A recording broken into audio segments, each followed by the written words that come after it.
Hey internets, it's Jake from Mini Terrain Domain, and this is Scribes and Scrolls. Tonight is Chapter 14, Follow the Trail. We are in Book 3, The Book of the Raven. This is our epic D&D campaign in the Candlekeep Mysteries, happening every Monday night at 8 p.m. Eastern, and for the first time in a couple weeks, everybody's here! Yay!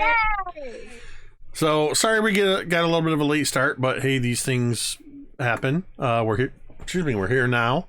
Gonna do a couple of super quick announcements, and then we're gonna roll into the game. First and foremost, I have a couple new timers that'll be going off, and I have a new command word here, Ko-Fi. If you want to support Mini Terrain Domain, please consider not subscribing to the Twitch channel. I know that sounds weird, but if you're following any of the ridiculousness that's happening, we are supporting everyone who is subbing off of Twitch and taking a stand for Twitch to do better. So if you would like to support the channel, I have set up Ko-Fi tiers. You can become a member through Ko-Fi. Of course, the usual Ko-Fi support, just one-off donations exist. But you can support Mini Terrain Domain as an explorer, an adventurer, a hero, or a legend. And we are working to put in rewards in those tiers and unique things to go along with that. But consider heading over to Ko-Fi and checking that out instead of subbing to the channel. That I have that page open just in case, so that I can turn those support options into domain dice for the players, or domain tomes, which brings me into the next thing we're going to talk about. Look up above Jordan's head in the upper right hand corner, and you see those 29 books represented there. That is 29 domain tomes, which your support of the channel through bits and cheers and support through Ko-Fi subs, all that stuff, is how they earn those tomes. One domain tome allows them to roll with advantage. 3 domain tomes allows them to re-roll a dice roll, or 5 domain tomes will make me re-roll. And they only earn those through your support, so keep that in mind. Also, I want to draw attention down in the lower left-hand corner below Dwight. You'll see the icons for our channel partners and sponsors, Talon and Claw and Run Right Play. Head on over to Talon and Claw through the link that just showed up when I typed MTD Claw in the chat. Check out the awesome dice accessories and gaming accessories that they have there, and use code MTD Claw at checkout to get 10% off of your order. Also, please do check out Run Right Play on Patreon. Our friend, internet sensation Keel Adams, has an amazing community of collaboration set up, where it's just an amazing community that he's put together. He puts out a zine to support that community, both a physical and digital zine. And if memory serves, I believe in the in the recent past, that's how I wanted to say that, Gary, I believe you have interviewed Keel Adam, have you not? Yes, I have, on the Cocked Eye last week. We chatted with Keel. Awesome. I thought that was pretty recently that happened. So you can check that out as well if you want to know a little bit more about Keel. The last thing I want to talk about before we get into our gameplay is, of course, our usual message of just reminding you that it's okay to not be okay. But you do not have to struggle alone.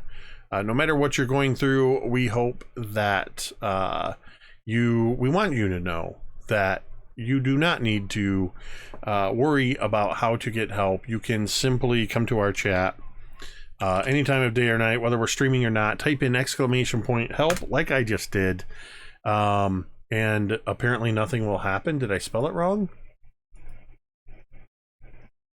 Nope. It's It weird might be in, because it might you be in a spelled it cooldown. right, but it looks wrong to me for some reason. I don't know why. Yeah, I don't know what's going on. That is the word help. Yeah. Normally here at Mini Terrain, There it goes. You can There it type goes. exclamation There it goes. For point some help. reason, Oh, okay. I'm getting some lag spikes right now, and I'm wondering if I don't know. Anyway, the point is, you can do that. It'll work. If not, just bookmark the website and remember it for future use. Findahelpline.com. It is a tremendously useful resource for all manner of help services that you might need. So please do check that out. We want you to get the help you need. All right, I think it is time to play some Dungeons and Dragons. Most recently, having returned from Baldur's Gate, having investigated the mysterious Gingwatsum books turning into dangerous ectoplasmic creatures that nearly killed Mizya, the gang headed to Baldur's Gate in search of the bookseller that sold 3 particular volumes, or rather brought 3 particular volumes to Candlekeep. They made their way there. They turned into Gingwatsum. The players met up with the sellers and learned their story, gaining some allies along the way in the form of Corvala, Amberdune, and her pack of Jackalwares, who had been making these magical copies of the book so that they can continue to sell these rare editions and make more money to bring back their beloved Nadalia, the leader of their pack. As a way of making amends, Corvala provided the 3 original books to the party to bring back to Candlekeep, as well as the party took care of a were-rat menace at a local warehouse, and the Amberdunes are going to resell the items that they had in the warehouse to make the money they need.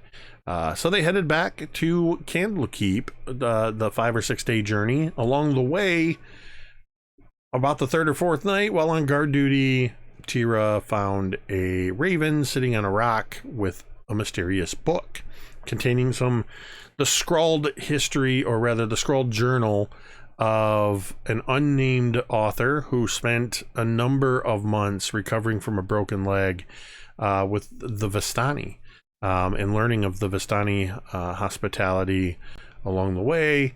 But also notable, the 2 other things in this book were the fact that it had markings in it in the form of a book plate indicating that this book had already been brought into the collection of Candlekeep, showing in fact that there was a date on the book of 1282 DR, which is just over 200 years previous. Also in the book, not appearing to be a part of the book, but nonetheless there, Teera found a mysterious map, and we'll actually show this map once again here, that this map seems to be showing some roads and some landmarks that, along with a bit of a riddle saying, follow the trail to the Hand and Horn, past 3 Tree Hill, over River Warn, to the Worm's Mark in the foggy moors, west of there, the treasure's yours. And of course it has the ornate title and warning at the top, Evil Beware, and indicates a starting point of what appears to be a village or town called Which Way. And that's sort of where we left off with the party over breakfast, deciding what they're going to do. Mizya has in their possession the original 3 tomes that were replaced by the Gingwatsum. And I think I had offered an opportunity for you to get some an inspiration in terms of naming them. We did do it. But you do have in As a your team. possession Mazfroth's Mighty Digressions, The Dark Hunger, and Fallen Tethyamar, the original tomes. You have not yet turned them in. Also of note, on their journey, the characters did level up to level 3.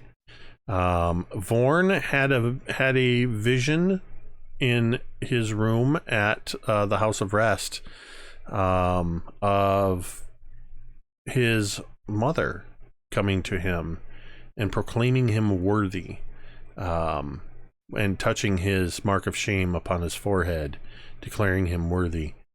Teera had a dream and a memory of a time when her and her young brother were on the run, but when she tried chasing him through the woods, he turned into a flock of ravens and vanished into the woods. She woke with a start to find a raven sitting on her windowsill outside her window. Doc headed out to acquire some materials from the blacksmith, so that he could make a small clockwork bird, which he did, but also had a mysterious vision himself in which he suddenly was standing talking to somebody while looking at a creature in a cage that suddenly lunged forward, claws and talons and claws, if you will. Wow. Lashing forward. Product placement. And that's Thank you, where Talon and we Claw. ended. So before we pick up exactly where you left off, I do want to just sort of take a moment for a short flashback to that same night before this breakfast. Mizya, as Yes. you are in your trance, back in your room in the House of Rest, you all came back to Candlekeep late in the night. Everything was pretty much closed, but you went to your rooms and you are in your trance state, and you find yourself sinking even deeper into this trance, where normally you maintain a awareness of your surroundings. You find that the night sounds around you seem to fade even further into the background. The crackling of the fire in the small fire in the hearth of your room also seems to fade away, and you feel yourself moving, walking through shadow and darkness. You come around a corner, and you see the subtle luminescence from the bioluminescent fungi on the walls, hanging from massive stalactites on the ceilings, long stalagmites rising from the ground around you, casting everything in an eerie but familiar purple glow.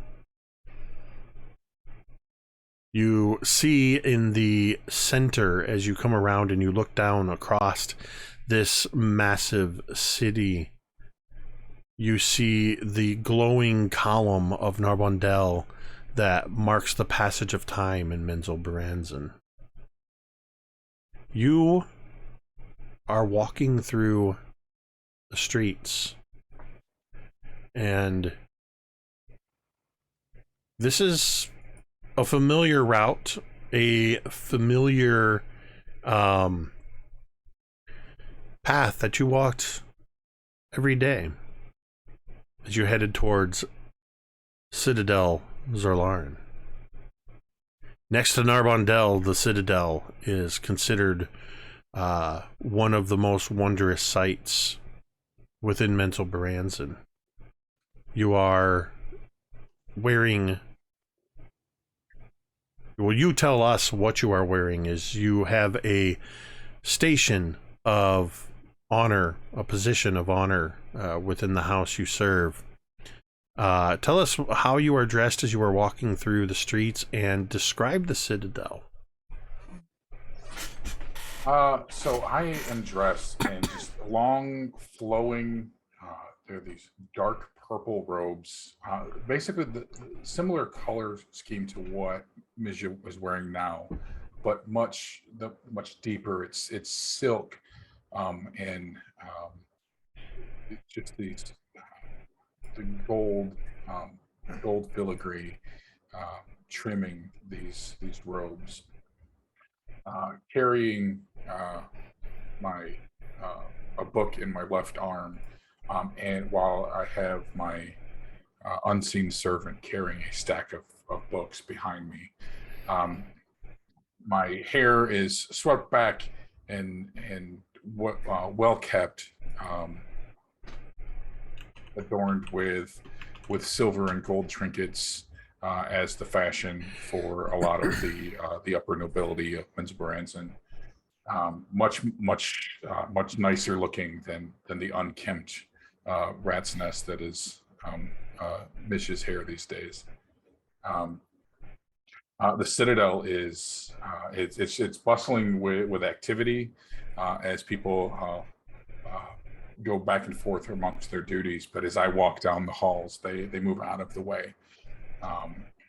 And they bow their heads just slightly, not a full deference to the matron or the matron's family, but as somebody who serves that family, they step out of the way and make it known that they see me and honor me in passing. The Citadel, again, it's these beautiful quartz carvings out of the rock face, or of the rock from the Underdark, lit up with bioluminescent fungi, and that just kind of illuminates the paths as you walk through. As I walk past, I see, but I do not acknowledge those that are beneath my station as I walk past them on the way. And as you walk through, people, the common people, and even people from some of the upper houses of Menzo Baranzan, they step aside. They bow in reverence. The lower they're cased, the further away and the deeper they bow. As you, with your various books seeming to hover behind you by your unseen servant, pass through the streets as you've done so every day, heading to the Citadel.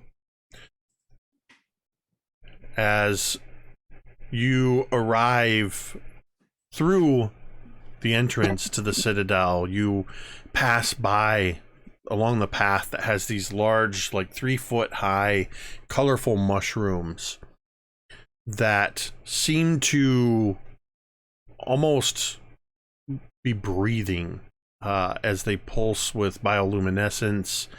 And as you approach, they seem to tense for a moment.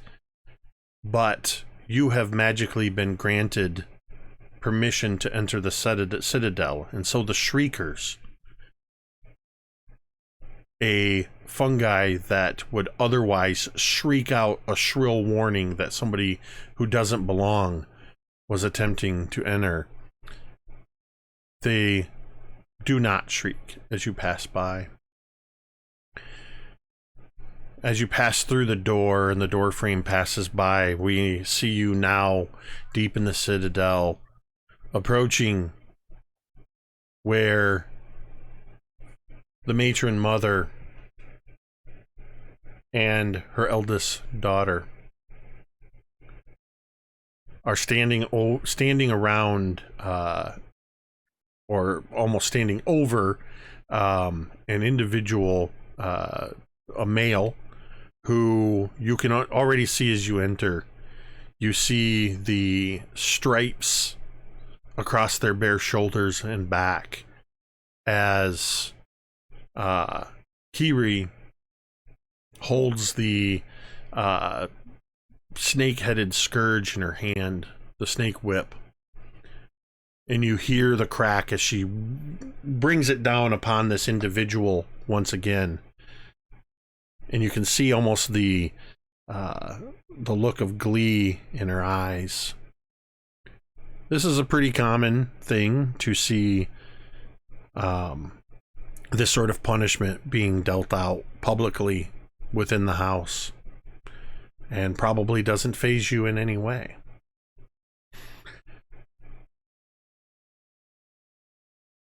As you approach, there are the word has just escaped my mind. The things that fire burns in, braziers. Braziers. I completely lost that word. Fire cages. There are braziers set up around this area, and they burn with a purple flame, casting even more light around this area. And as you walk around to your place between Matron Mother Zirith and Cari Solarin, as you pass by one of the braziers and the fire, you hear it crackling and burning, and it completely obscures our view for just a moment. And we see as Cari brings the whip down once again. But as the camera shifts from between Cari and Matron Mother Zirith, we see Mizya on their knees, stripped down to undergarments, bare shoulders, taking the whip. As Matron Mother Zirith doesn't even try to conceal the grin on her face, as one by one she throws each of your spell books into the flames of the brazier.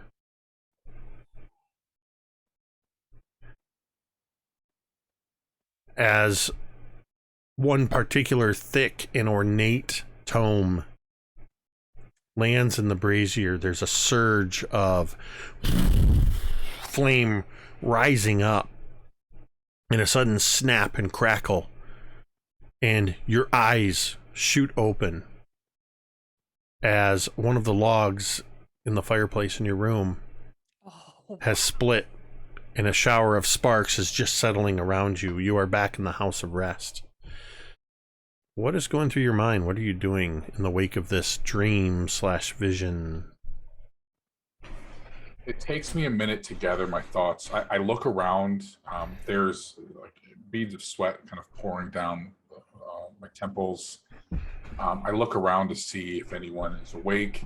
And it takes me a minute to get my bearings and realize where I am actually. So there's this maybe I cry out, just kind of a whimper, no, and then kind of catch myself as I look around, and then I reach up and just slowly wipe the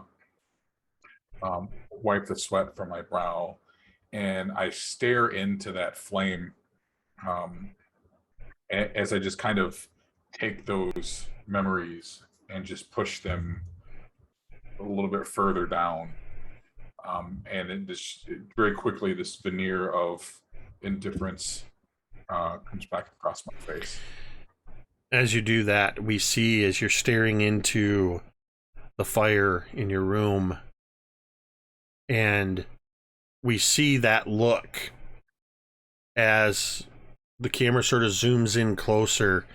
We see a Mizya we haven't seen before. A Mizya that's vulnerable.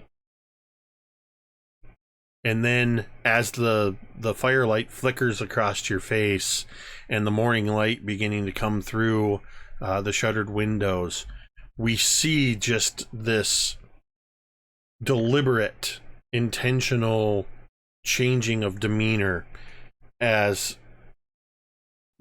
your posture straightens up, and the Mizya that we know seems to emerge, and we see that light flickering in your eye, and then we sort of zoom back out as we see the light of the fire in the hearth in the center of this tavern reflected in Mizya's eyes as you tip another drink of mimosa to your lips, sitting around with the rest of your party, discussing what you're going to do over breakfast. These are delightful. I cannot believe it has taken me so many years to enjoy these, but I'm so glad that I found them. Teera is turning over her shoulder as Mizya is saying this to nobody in particular. And just kind of like looks back over at Vorn and is like, Mizya seems like they're in a good mood. Yeah. Odd, right? Very much so. I think it's the Mizya. What do you call that? What's it called? That I drink? believe they're called a mimosa. A mimosa. What's a what's a momo? Oh, What's a hold on. mimosa? It Mimosa. has freshly squeezed orange juice and some sort of clear liquor. I'm not exactly sure, but again, just delightful. Is I it bubbly? Vorn and I'm like, what? I leaned to Vorn. I'm like, what's orange juice? I don't know. I think it's like this, like fruit that grows on trees, or maybe out of the ground. Have you seen But orange? again, I don't know what an orange is. You drink it though? Is it a potion? Mizya, is that a potion? It's bubbling. It has a little fizz up top.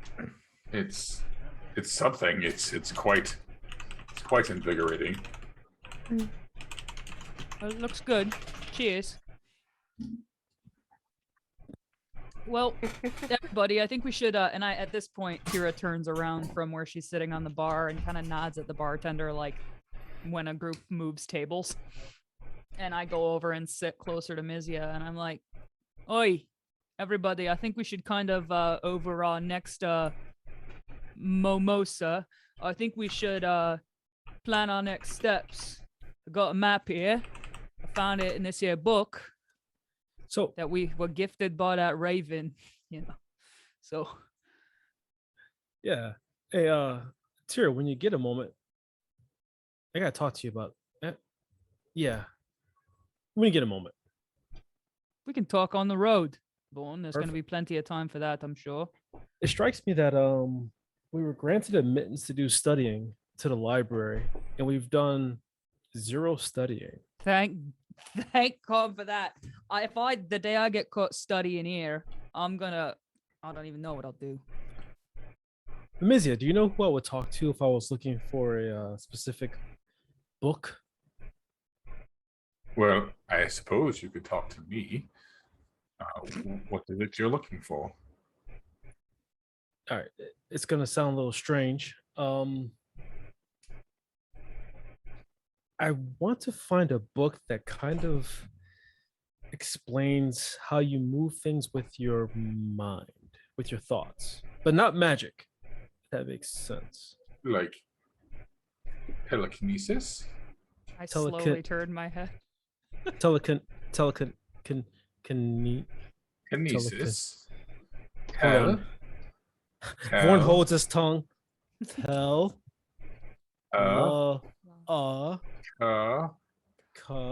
Nesis. Nieces. Good boy. Telekinesis. Is that a thing? Well, It's you move things with your mind. I've read about it somewhere. I don't know a whole lot about it, but it's not magic though, right? Like, well, I mean, I don't think it's necessarily natural, but it's a skill you can develop.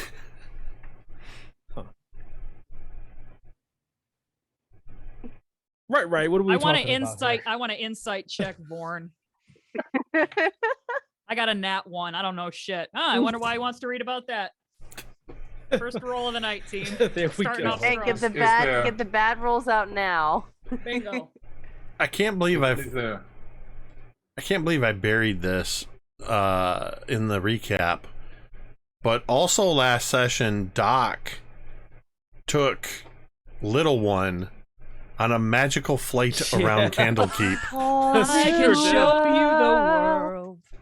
Sure I did. totally forgot about that. Well, you I wouldn't have to get it. bury it if Shivering someone watched the splendid. VOD. I'm just saying. Phenomenal. I mean, Jake was there.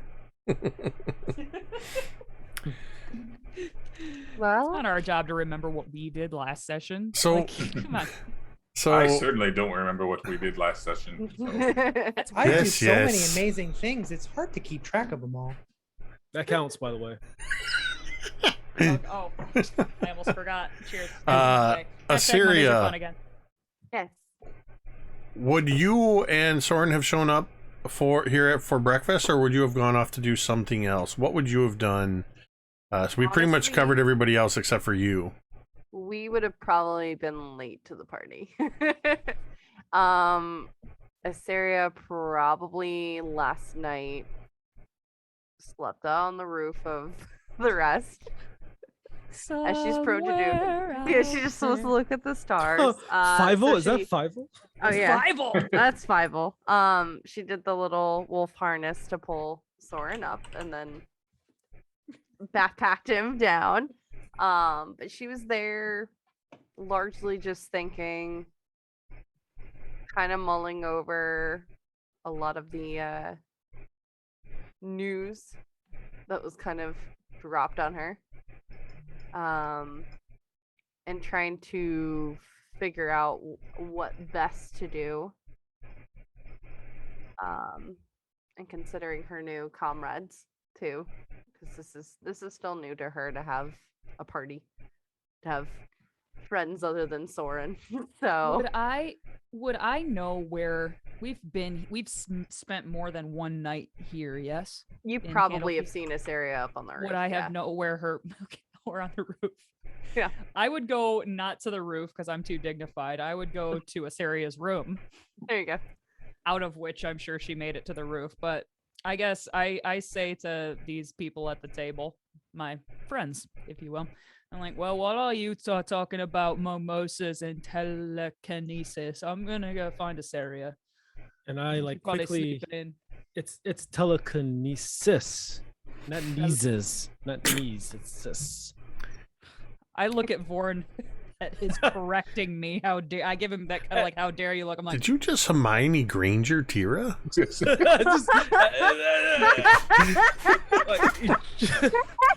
Lizzie gets a little chuckle out of that Not one. Niviosa. you Doc? just explained me so hard, bro. Oh my Oh, god. no. Yes, Doc. doctor. I have a question. And he looks at Vorn. What's happening? Vorn looks over at Teera and is like, "What's happening?" Nothing. And that's the way I'm gonna keep it. You're welcome. And then I leave the room and head to Assyria's room. And I And take look- my drink with me. Look back at Doc, and I'm like, "Apparently nothing, except for mimosas." Mizya, what's happening? Mimosas. And I will wave over to the waiter and just kind of hold up a couple of gold pieces and just The next episode, what's happening, mimosas? Yes. Episode 15 of Scribes and Scrolls. What's happening? Mimosas. Are we gonna have like a drinking club too? My goodness. Oh, Hey. jeez. So I head up and I want to. Oi, Assyria, wake up! All right, I'll be right there. And You're probably late at this already. You know, I like to sleep in. I don't know that. I just picture Assyria as Tira's knocking on the door and saying, "I'll be right there." Assyria's like half in the window, climbing down literally. from. I'll be right there. What's taking you so long? I was just getting some math. That's all. How are you getting there? You're in your room. And at this point, you'll hear the door click, and she points up the roof. How are you on the roof? I don't like to sleep indoors.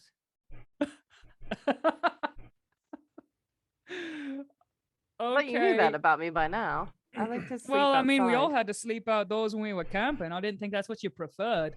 Yes. I mean, I'm kind of rough and tumble, and I prefer a mattress. Good thatch of roof, and I'm just fine. Uh-huh. Well, are you coming downstairs? Yeah. We got to figure out the next leg of our journey. Right. The book. Yeah. Come on down. I'll walk with Alright. you. Okay. And she'll walk down with Teera. Is What Soren with is you? that? Oh yeah, Soren is I wanna probably pet still him. very much attached to her back. Like she's still like Awesome. I want to give him scritchies. reach back and give him some pocket bacon the last before she needs to get some more. Awesome. We're walking down, and I'm like, just so you're aware, to fill you in, Mizya, I think, is drunk off their ass. And Vaughn is talking about telekinesis, I think is what he said. But he says he seems real interested in it. And Doc, you know, He wants Doc to is talk just to being Doc. knees. I think I don't know what it means. Okay. I'm not sure either. I don't know. You can ask him about Probably it if you're some curious. spooky magic. I don't know. Yeah. Maybe he's trying to one up He- you. I know he the was- two of you are in constant competition. Maybe the one You think he's thinks trying to that gain an edge? it could be. Well, I better keep an eye on him. Will you help me? Keep an eye on him for me. Oh.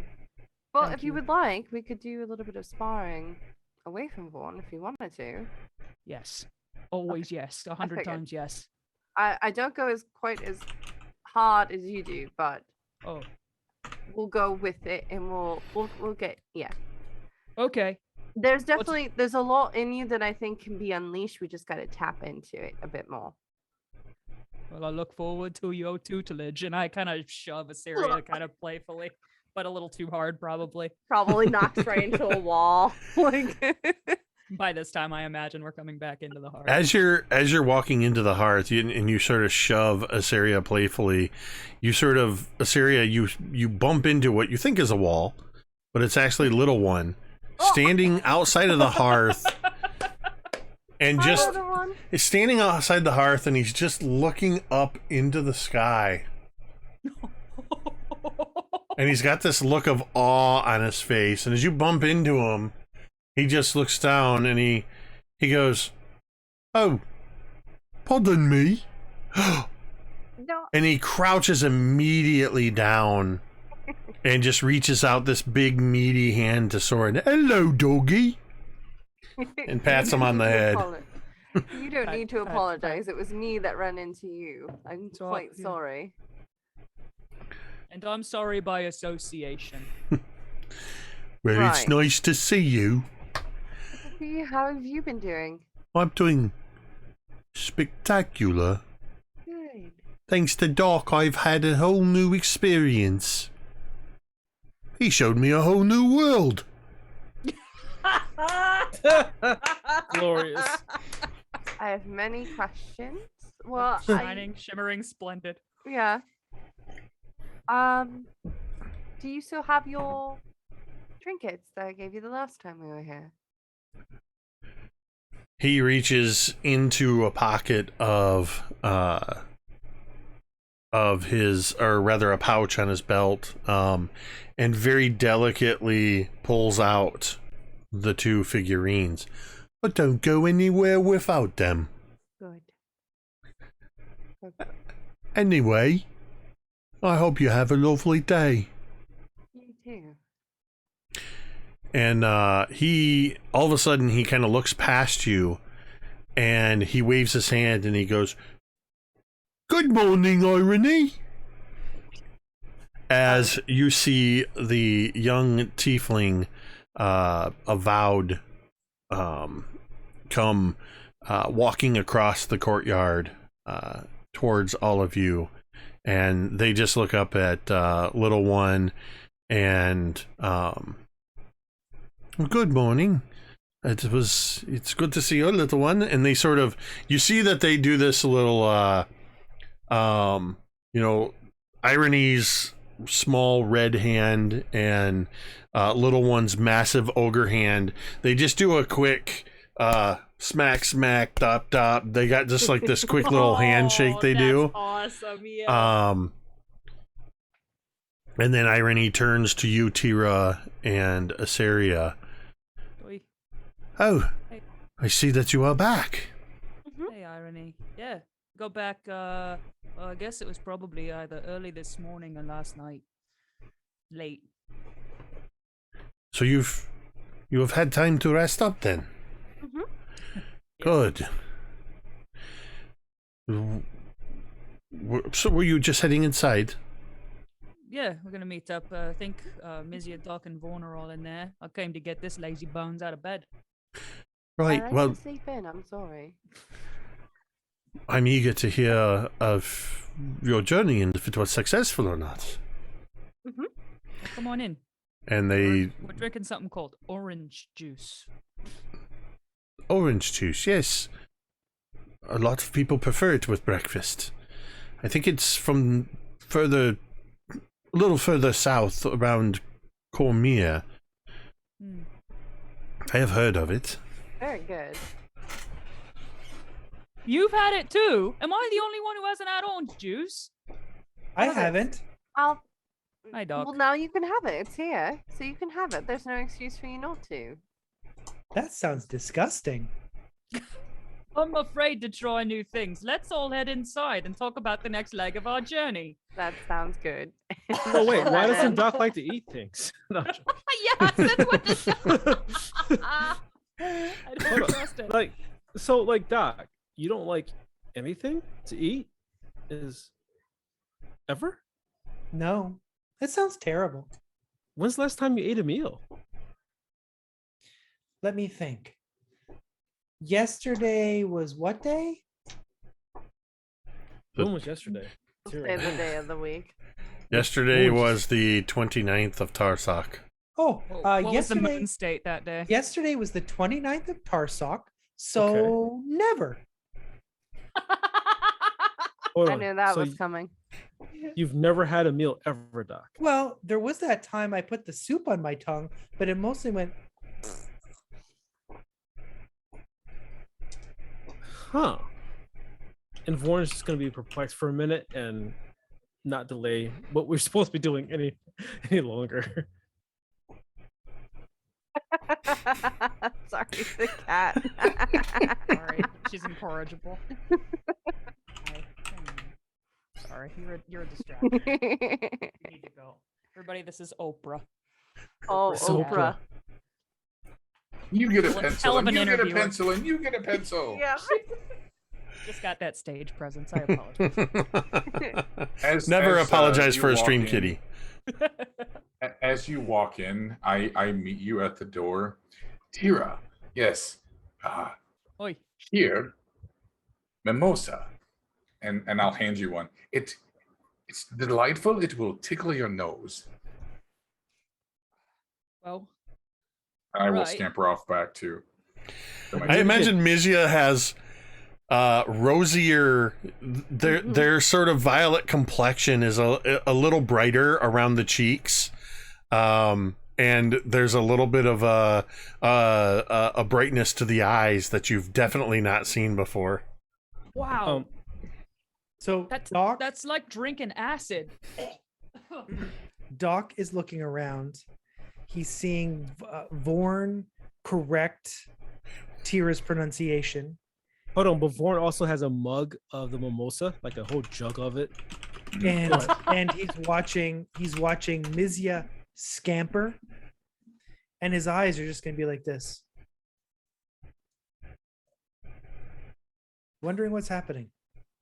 Yeah, he asked once, but he still doesn't know. Vorn goes, Doc, I think we're getting day drunk and we're not going to do anything today. He takes a huge swig off of the mimosa in the giant mug that's filled with mimosa. At least a liter of mimosa. Oh, we should Be probably. careful there, Vaughn. They are dangerous. Daria like has not taken her eyes off of Misha and it just has a look of concern, but also like, sure, on her face right now. Well, we should probably at least fill in irony on what we've been doing, and we can figure out. I certainly have no qualms with this being a rest day and getting some research done or whatever.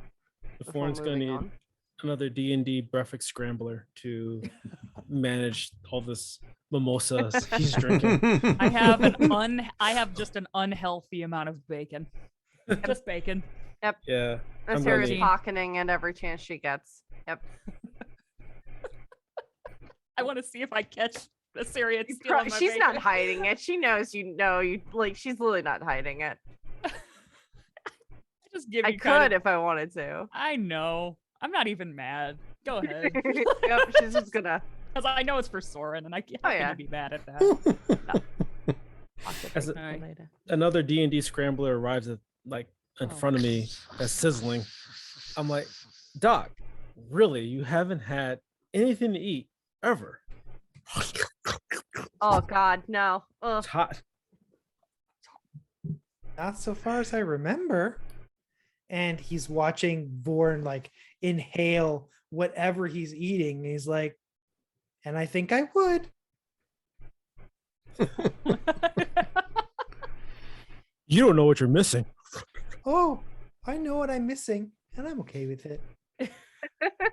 I lean to Vorn and I say, I bet he ate something in the, the before times. Before he was, like he is now. Like, When he had Hold a on. little bit more color in his cheeks, Vorn. I bet The you ate irony. You something wanted to then. know what we've been up to. Yeah. oh yeah, we forgot about that. Sarah's Yeah. just been like watching this conversation, like increasingly like fake smiling because she's just like, oh These dear people are God. fucking idiots. No. We hired fucking idiots. Assyria Like, or what is happening? Irony pulls up a chair and had just motioned at the bartender, who, while you're all shoveling in food and just sort of carrying on, and Mizya is sitting there with just this flute of mimosa, and the bartender brings over a small tray with a tea kettle and a teacup and stuff for Irony, who pours themselves a cup of tea and does not say anything, doesn't interrupt your conversation at all.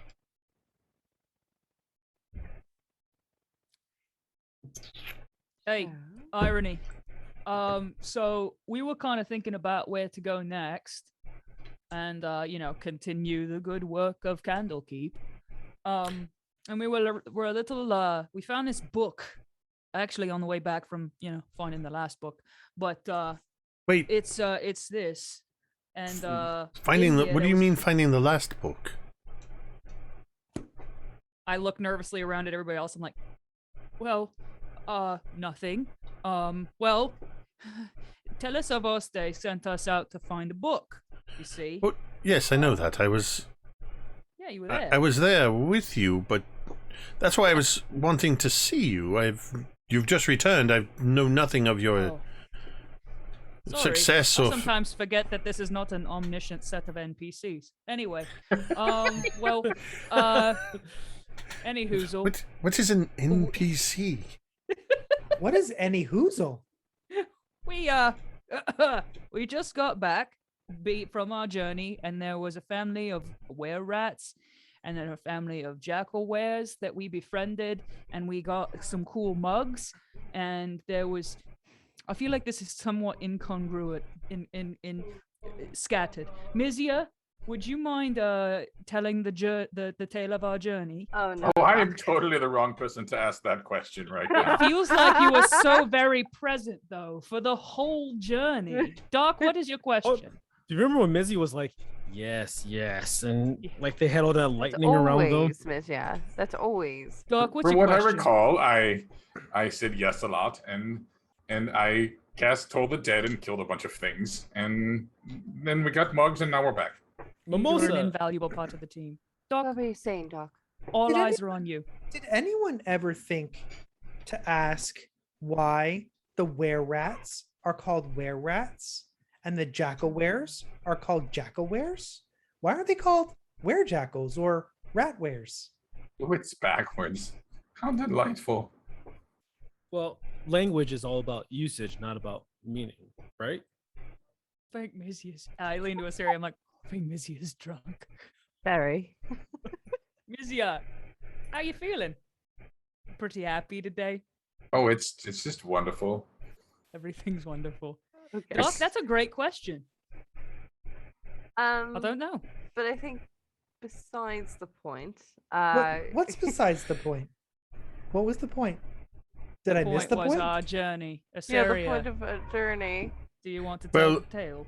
Doc, Oh, Doc, if you are curious about the nature of why were-rats are called were-rats and jackal-wares are called jackal-wares, perhaps at some point you would want to speak to the great reader Darrell Yacente. He is an expert on music, poetry, and literature. Language is one of his major areas of study.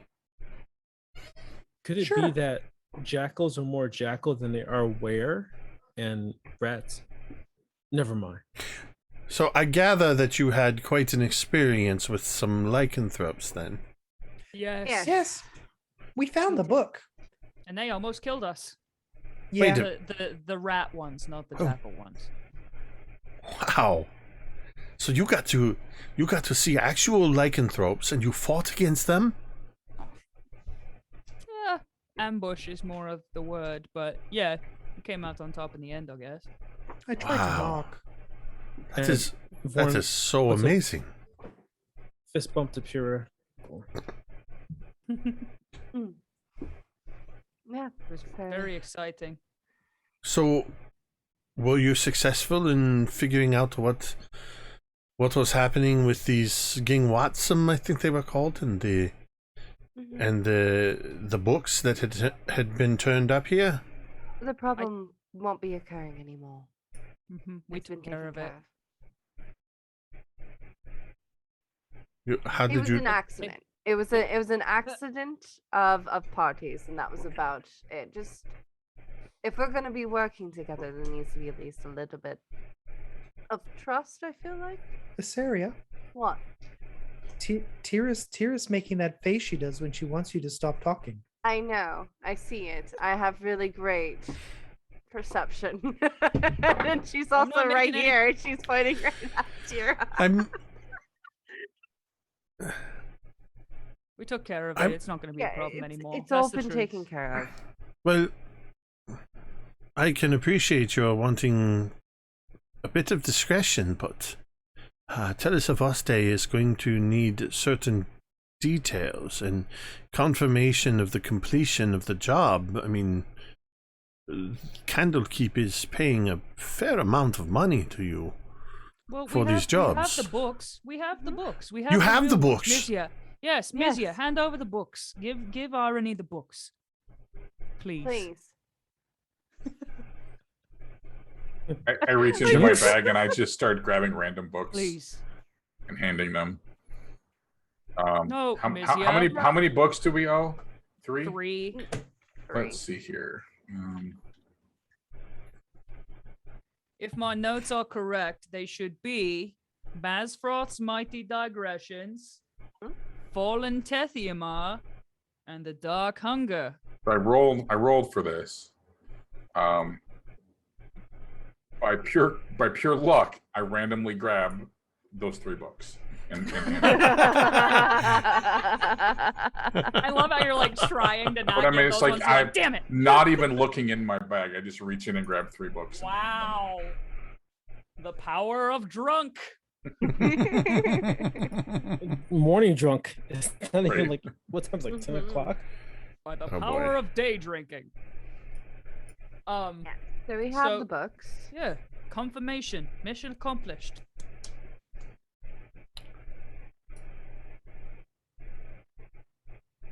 You seem stunned. Sorry, something. Sorry. My PDF reader just froze, and it was covering half of my screen. So I'm like, I don't know what is happening right now. I thought you were just like really into the method. Neither does Doc. So No, there we go. I was worried because you all got really quiet and were not moving, and I thought maybe I had just locked up my computer. So apologies. Oh no. Yeah, that's not something you want to happen in the middle of the game. So sorry. So as a recap, here's the 3 books. Yes. Mission accomplished. Yeah. Oh, this is fantastic. Not only will Telesavoste and the other sages be glad to have these books back, but this actually is going to have good news for Yularian High School and for Vala. Right. Both of them are off the hook. Well, I shall be most excited to give them the good news. Well, you've completed your first job then. I will happily return these to Telesavosta and will let her know. But you were already talking about another exploration. We haven't even assigned you anything to investigate. Yeah, What? it was the damnedest thing. We were at camp on our way home with those 3 books, and a little old raven dropped this one on a log, and it was pecking at it, pop, pop, pop, like it wanted us to look inside. How did that go again? Pop, pop, pop. Teera's getting a little drunk too. Mimosas are her thing, surprisingly enough. Oh, may I see that? Yeah, you can. Well, and just real quick, there's a tiny piece of paper inside, and it's a map, and it's got a poem on it. Right. And That will never get old. I've heard of this. I've not seen it before. Well, before now. I've not actually laid eyes on this book, but yes. You see as they turn to the last page where the book plate is. I have heard this book spoken of. This is part of Candlekeep's collection. This clearly shows when it was brought into the collection. It is called the Book of Raven. The Book of the Raven. It doesn't have an actual title, as you can tell. You said that a raven brought this book to you while you were on the road. Yeah, I think so. I mean, it was sitting right there when I found it, so... As I've heard it told to me, over 200 years ago, this book was brought to Candlekeep by a raven. And it has... weird coincidence. It has stayed within the collection with no real... Nothing of note about it. No reason for any particular investigation. It's a journal, little more than a diary. I mean, it appears to be what I was told. The stories of a Vistani person who spent much time with them, and it tells of the Vistani, and it's believed that some attributed to having some ties to the Vistani in a place called Barovia. But was the map with it? did you give the Yeah, the map was in the book? Yep, I just folded it up into the book and handed the Oh, irony of the whole thing. that I have never heard any mention of this map being a part of this book. They There it is now. reach inside their robes, and they pull. You see them pull something on a thin silver chain, and hold it up to their eye. It's a monocle. As they hold it up and they start looking really closely at the book, and they start looking at the map, and Huh. Do This- they make the monocle noise? That noise? Oh. No. But they do. They kind of look back and forth a little bit, and then they lower the monocle. The paper of this map is not nearly as old as the pages of this book. More testing would need to be done to know exactly, but it's suffice it to say that this map at some point was placed within this book. By who do you think? There's nearly no way to know for sure. Anybody that's ever perused the book could potentially have slipped a map into it, either intentionally or maybe as a bookmark. But you said that a raven brought this book to you, which begs the question as to how it got outside the walls of Candlekeep to begin with, and if it has been outside the walls, well, anybody could have put this map into the book. I'm looking at this map, and this riddle. It appears to be giving directions to whatever this is, and they point to the drawing in the lower left-hand corner of some kind of what looks like some kind of a home, a mansion perhaps, or a manor, and they point at some of these things and say, I don't know what these are exactly, the bridge and this 3-tree hill, but which way? I've heard of this before. I've heard tell of it. It was an old town. Mostly I've heard it told of in fairy tales and such that are told to strike fear into children. Eat all of your vegetables, or the witches of which way they will get you. That kind of a thing. If you don't listen to your mother and father, the witches of which way they will put you into an oven and cook you up and eat you. I don't know why so many parents. It's mostly of the humans. I don't know why they insist on frightening their children with the death by witch. Don't Hysteria lump is me in with nodding. that. Don't lump me in with that kind of human. I never heard any stories like that. I have. Ooh. Ooh. That's terrifying. Are you okay? I'm fine. Have you been to therapy? What's therapy? Oh, I don't know. Hang on, talking to people, I guess. Anyway.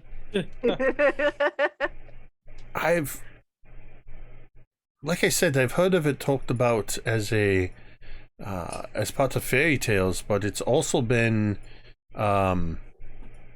it's in order for it to have true impact, it has to be pointing to a place that actually exists. From what I have heard of it, it is south of Candlekeep, 3 or 4 days by foot, on the edges, or as you approach the cloud peaks on the road. If you were, for example, you would have to take the coastway down through the cloud peaks, through the pass, if you were heading to Amn, for example. But long before you get to there, you would, along the coast is where it's been said that this Witchway is. But are you saying you want to investigate this? Doc, you have a question? Yeah. Yes. Since this book wasn't assigned to us by the person who assigns us things, shouldn't we just do our duty and return it to the library and wait for our next mission? I will say that the choice would probably be, you could turn it over and we could look into this further. Or the fact that this book has found its way outside of the library, and this map of which it is does not to appear to have been a part of the original book, bears enough of a need for investigation. I would dare say it would fit within the parameters of your job to get more information about this.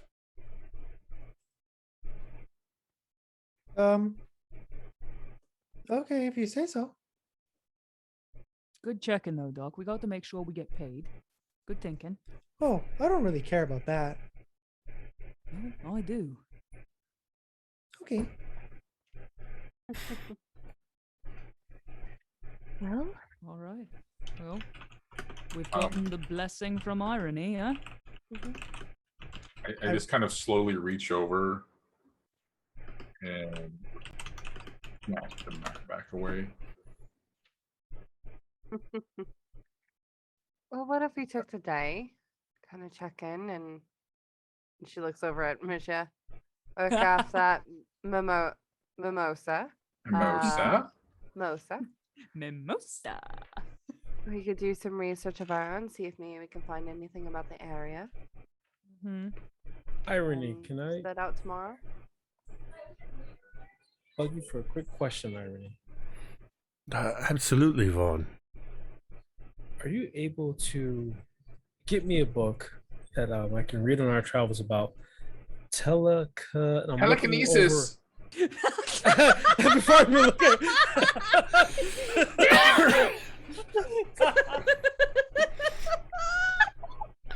yes.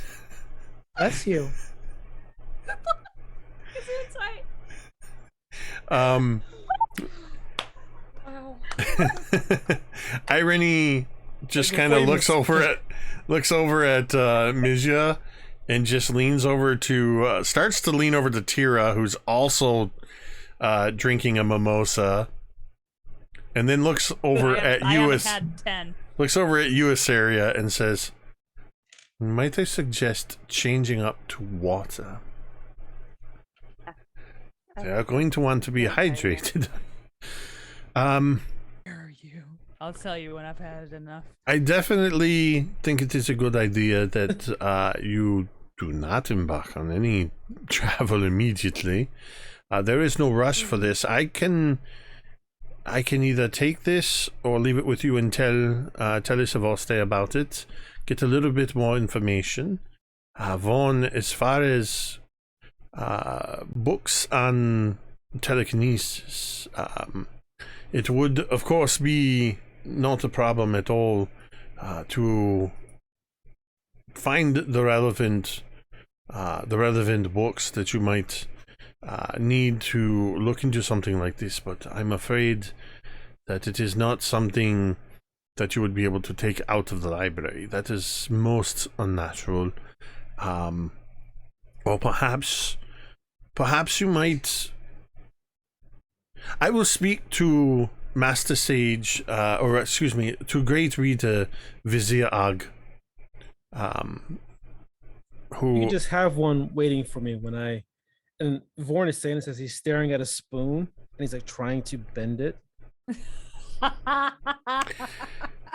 It might be a good idea to arrange for you to talk Nothing's happening though. To talk to Vizier Ag before you go or after you return. But yes, I will look into this for you. Take some time. You just returned last night. Definitely drink some water.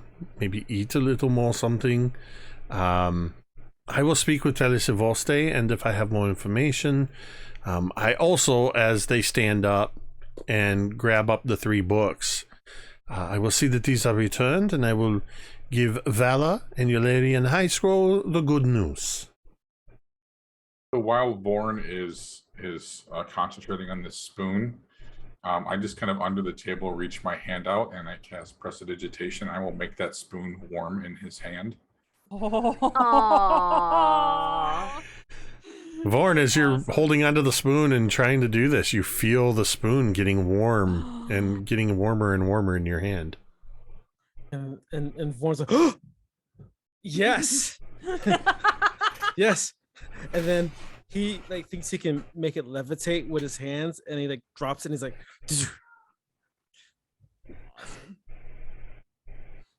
ah, What a it's boss. warmer. Oh, Asteria's got like half a piece of bacon like sticking out of her mouth. This is what's happening.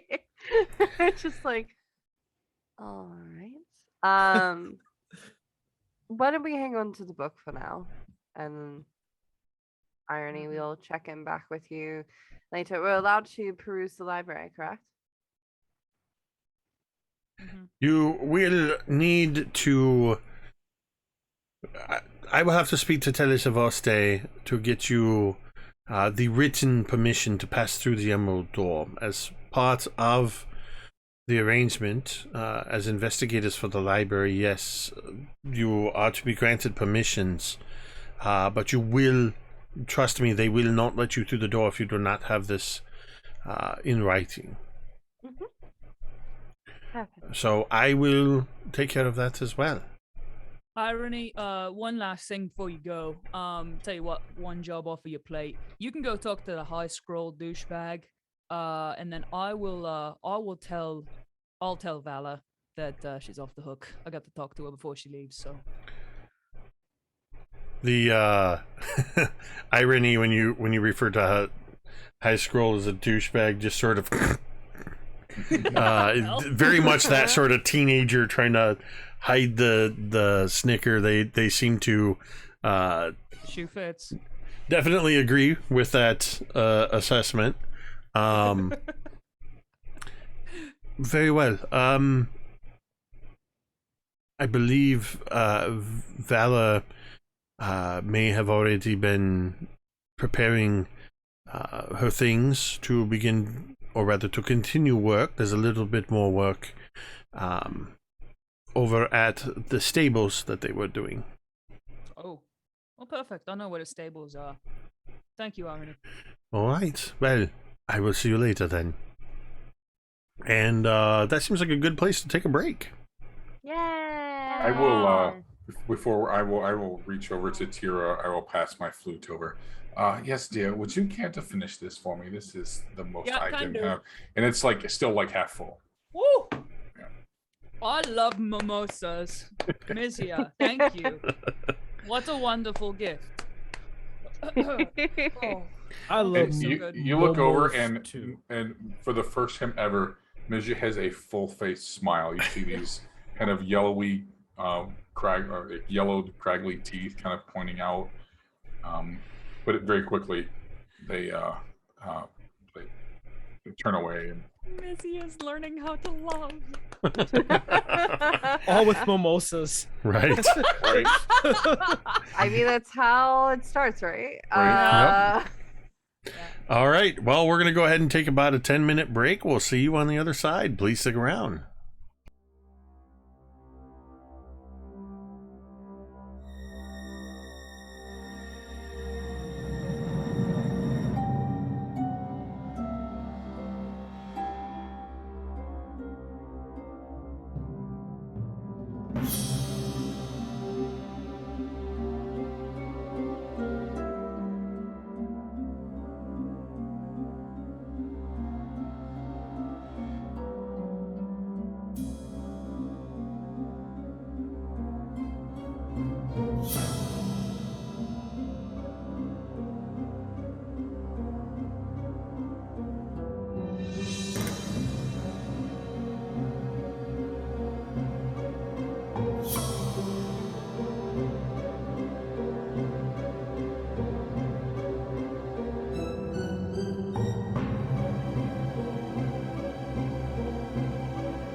And we're back. Woohoo! Teera, you approach. Before you even get to the stables, you can see that Valor has their tool chest and has a ladder set up, though they're not on the roof of the stables. They are currently up on the ladder and are pulling down one of the shutters on one of the windows of the smithy and stables, and have some other wood and stuff around, as it appears they are just doing some light repair work, still working off their debt. Okay. So you said they're about halfway up the ladder? Yeah, and it's only to like a window that's, they're only maybe like 10 feet up. The ladder's, a bit taller, but they're just up high enough to get to the window there to pull off the shutters. Okay. So I call out to Val. I'm like, "Oi, Vala, right?" Ah, yes. Forgive me if I don't remember your name. I met you once 10 days ago. Yeah, that's fair. Teera, sun-maned. Teera, yeah, the Sunmane. Yes, that's right. I remember. I was with the crew of crazy people. You want to come down from there? I got to talk to you for a second. I got some good news. One moment, and you see as she sort of pulls the last spike free on one of the hinges and says, "Here, take this," and lowers down the wooden shutter to you, and then climbs down. I toss it off. Right, I'm just getting started. I've got a whole day of pulling and repairing these shutters, so Well, what is it? That's actually the good news. We talked to Irony this morning. Part of our job was going off and taking care of the business with that book you brought that turned into a monster. And the good news is we found the real book, the one that wasn't a monster, and we brought it back too. So you are off the hook. You can head back out and do whatever it is you do. You found the book? Yeah. And you brought brought it back. here to the library? Yeah. You gave it to Irony? Yeah. Yeah, we brought it back. And Irony says you and the other douchebag with the bad facial hair. He High got the hook scroll. too, I guess. You're clearly talking about Eularian. Yeah. Him. I cannot stand that. I will not finish that sentence, but Same. it Kinda seems turns as up though the his nose, sentiment that is one. shared. Yeah. So anyway, you are free as a bird, my dear. Well, this is very good news indeed. I do hope you will not be offended if I don't take you simply at your word, but I will seek out Irony and Telesavoste for confirmation. But if this does prove to be true, Yeah. then you have my thanks. Yeah. Speaking of favors doing for other people, you said you were a bounty hunter. Yeah? Before you came here? It's not a secret. That is my Oh. job. Well, it's I good. hunt Blood work bounties is a- for money, yes. Yeah. You never know. Some people frown on blood work. I was just making sure. I didn't say that I'm a contract killer. I said that I'm a bounty hunter. That's much different. Yeah. I would not call it blood work or wet work. It's a job. People skip out on debts or other responsibilities, and I seek them out. Now, between you and I, if they put up a fight, and a little bit of blood is spilled, well... And you just see as she sort of cocks her head, a little bit of sunlight glints off of one of her horns, as you see It's not blood work, but but I'm trying really hard not to look scared. I'm a little scared of Valor. Valor's big, right? Didn't we say she was like 6'4"? she's a tall, well built, and you know that she was formerly a knight, that currently working as a bounty hunter. So, yeah. And I am level 3. So, I am just, I'm just talking about, I'm like, so, well, I know it's a long shot and you don't really owe me anything, but, you travel all over, yeah, with your bounty hunting, not blood work, right? Yes, I do travel around quite a bit. Mostly up and down the Sword Coast. And you're really good at finding people, I imagine. That is my job. So in your travels, I'm not saying you devote time to this or anything, but if in your travels you ever find a boy, well, I guess he wouldn't be a boy anymore. A man, 20, maybe 21, looks like me. There's somebody I'm looking for. He's I haven't seen him in a really long time. He's my brother. His name is Torin, and he was, the last thing I said to him was ride for the coast. So, I mean, he'd look a lot like me, except a boy. You see Valor's demeanor sort of shifts a little bit as you're talking, and that sort of glint and smile disappears, and they're just sort of nodding and listening. When was the last time you saw your brother? You're gonna laugh. It's such a long shot, I know, but I saw him, let's see, 14 years ago, 15. I'm sorry, did you say years? I know. Well, and Teera kind of like breaks eye contact and listen. Yeah. Where was the last place you saw your brother? It was somewhere between Silvery Moon and Waterdeep, I think. Somewhere between.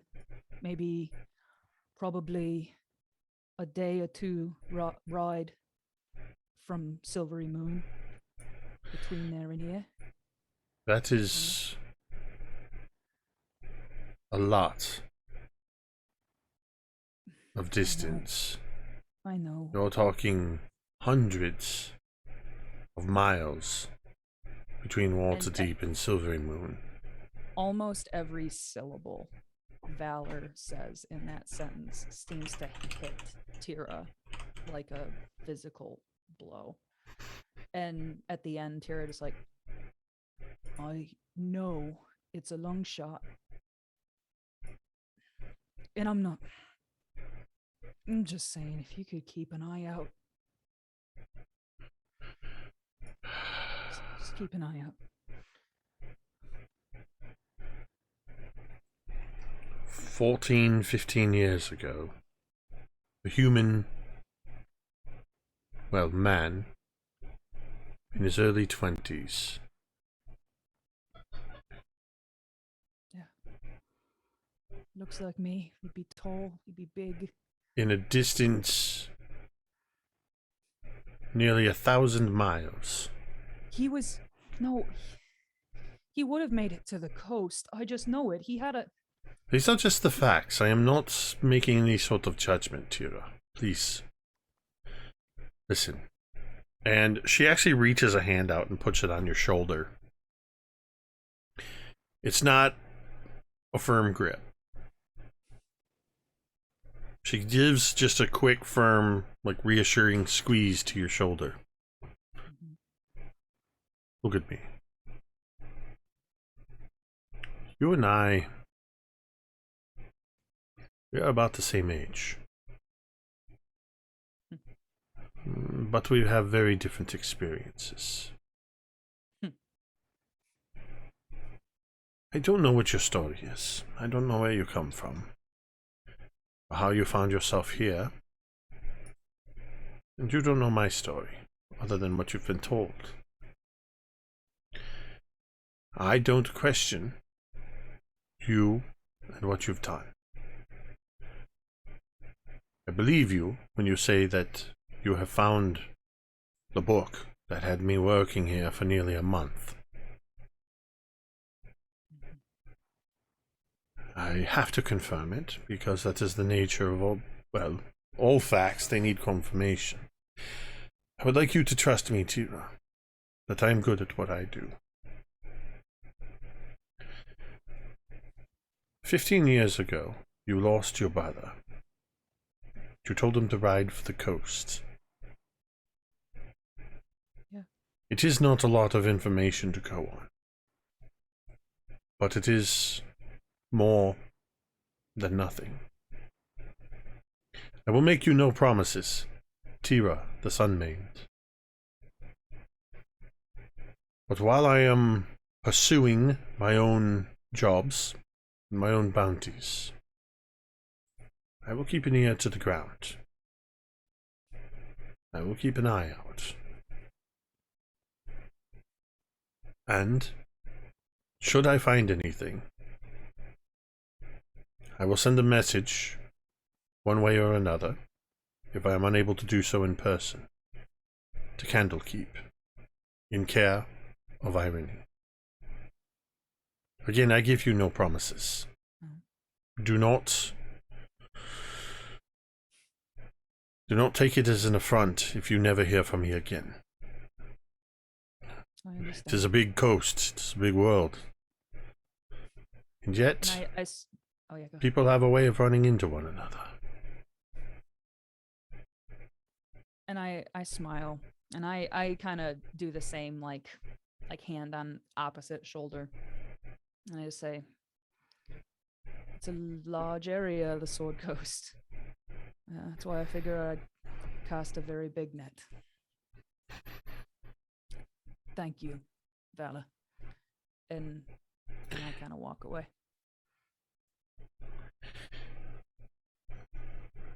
She watches you walk away. And then you hear her call in to the stable as you're walking away. You just hear, "Oi, Carol, you're gonna have to find somebody else to fix these shutters. Looks like I'm done here." Badass. And she heads off across the courtyard. What are the rest of you up to after Teera had left to go seek out Valor? Well, the court of open air is your oyster, I guess. Doc is going to be playing with something in his mug club mug, and he's gonna put some stuff in it, and he's gonna hand it to Vorn and say, "Vorn, would you drink this?" Absolutely. In Orcish. Fucking lootly. It's in Orcish, so it's okay. Rated PG-13. So Candlekeep Mysteries. You're allowed one. and he takes the cup from him. Oh. Oh God. 1 minute. Somebody's been watching Archer. Whew. Doc, what happens next? I don't know. What did you give him? I gave Mom Num Shavai. I gave you an elixir that I just made, but I don't know what it does. I'll have to observe you and see. Oh God. I will let the GM You know what? please decide. Give- You can roll randomly. Give me Oh, one so second whatever you here. roll. Oh. Give me 1 second here, because I know exactly what I'm looking for. Oh Uh, no. Yes. Where is And- it? Where is it? Where is it? I know what it does. Doc doesn't. I sent you a message, Jake. Okay. Oh. Doc, what are the ingredients? Yes. so I can However, look up I'm still notes? looking up this thing that I'm looking up because Okay. you're adding this into the large quantity of alcohol that is in his system. Yep. Oh, Lord. Mm. He's going to Well, explode. There's No, but Vorn had 3 breakfast scramblers, D&D scramblers. So He's fine. there's- What's in it? there's wolfsbane, Mhm. and there's elderberries, okay, and there's blueberries, okay, and there's charcoal, okay, and there's salt, and there's iron. okay. So Vorn is tasting like it's like a little gamey, and it tastes also a little like you're sucking on a penny at the same time. Mhm. Uh-huh. And and he's like and then that little that the way that I've never put a charcoal like rock in my Briquette. mouth, but I can imagine how it would taste. And he's getting a little bit of that flavor too. He's like a little bit of smoky with a little bit of gaminess.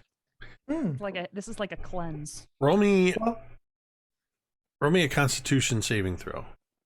I'm gonna do that with advantage if you don't mind. Sure. 'Cause Okay. he is a Viking after all.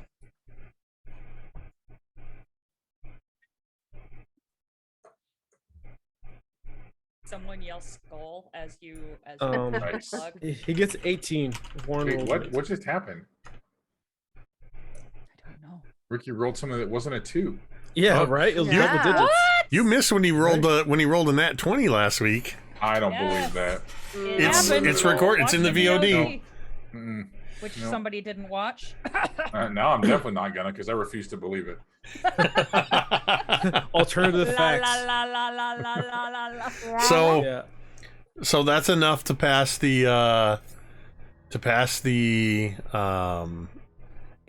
con save. So nothing bad happens. There's a bit of a rumble in your gut. And you feel something a little bit different than the effects of the alcohol. You kind of, you know how when sometimes you just get that you catch a second wind, whether it's from being up for far too long and you're exhausted and you catch that second wind, or Yeah. maybe from drinking an energy drink or something like that. But you just feel like you could just go out and just run a foot race and probably win. You feel a little bit faster. So after that initial front and back taste hits, like that taste of like gamey tree bark, charcoal, penny flavor, Vorn feels it almost feels like sunlight inside of him, you know? And he hasn't done this in at least 5 or 10 years. He does a orcish roar and is and in a moment, like maybe a couple of rocks or bricks that are laying around kind of like levitate around him and drop instantly. And he's like, "Whew. Doc, you gotta make me another one of those." And he's like kind of punching in the air and you just carry on. I will just observe. Ooh. Oh, I feel like, where's Teera? She's not around. Okay. I'll and Vorn just takes off like in a stride, kind of like the way a horse gallops, but that kind of pacing of a jog down the road. Eye of the Tiger is playing softly in the running background. across the This the orcish court, one. running somewhere as you chant that from through the open door of the hearth. There's a couple other half orcs inside, and you just hear in response this, and they slam their mugs down. And before the door closed, you just see them hold their mugs up and and drink, clearly catching this war cry. You take off across the court of open air, and for the next hour, Awesome. you have an extra 10 feet of movement speed. Ooh. Look at you, Doc, making some steroids. All right. So Doc is experimenting on Vorn. Mizya, what are you doing? Is Doc taking notes? I hope Doc. Oh, yeah, isn't Doc- Yeah. doing this Doc right. had his he's been notebook taking out, was notes. absolutely taking notes and observing. Go. What's Mizya and Saria doing? Mizzy is taking a nap. I think Mitch is just wandering the courtyard. As Vorn dashes past them, Right. like On your left. On your left. on your left. Don't say it. Literally, I picture Mizzy being like, don't say it. On your left. On your left. And he's also as he passes Mizya. Mitch is just like, Be an orc thing. Yes, Mizzy. And he runs past. Exquisite.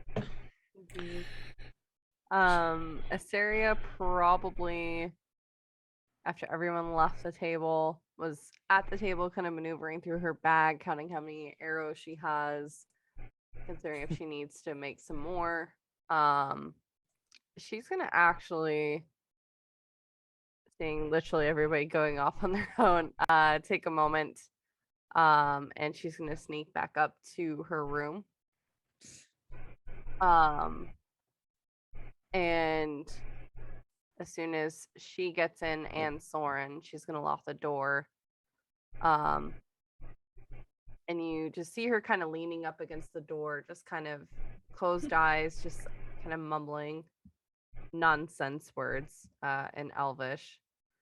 And then she's going to step over towards, if there's kind of like a water basin or something in the room, she's going to step forward and she's going to move her kind of armor that she's wearing aside just to take another look at the mark. Like just half caught between like not believing it's there, as basically if you're seeing this in the camera sort of view, she's been carrying a lot of weight that she does not want to show her comrades, so she needs to take that moment to just stop pretending for a minute that everything's okay and just let the weight kind of hit her. She's just kind of looking at everything, and she's probably like leaning over the water basin, half between wanting to vomit and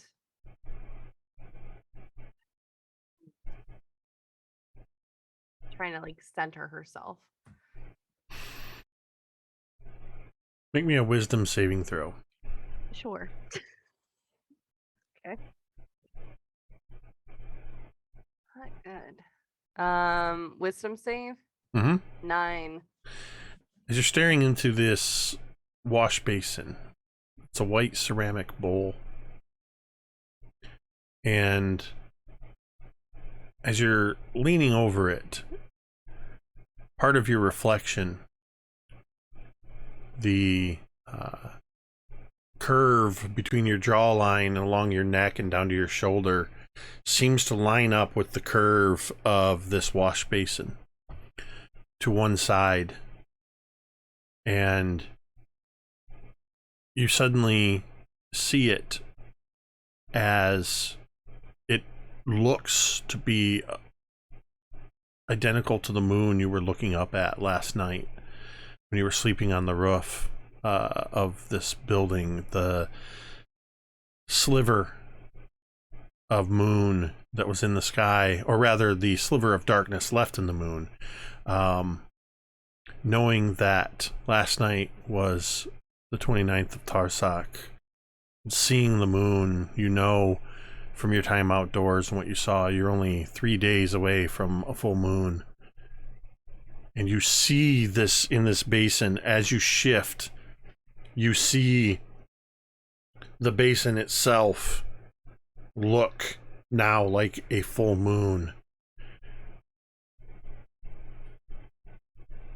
And a shiver runs down your spine involuntarily.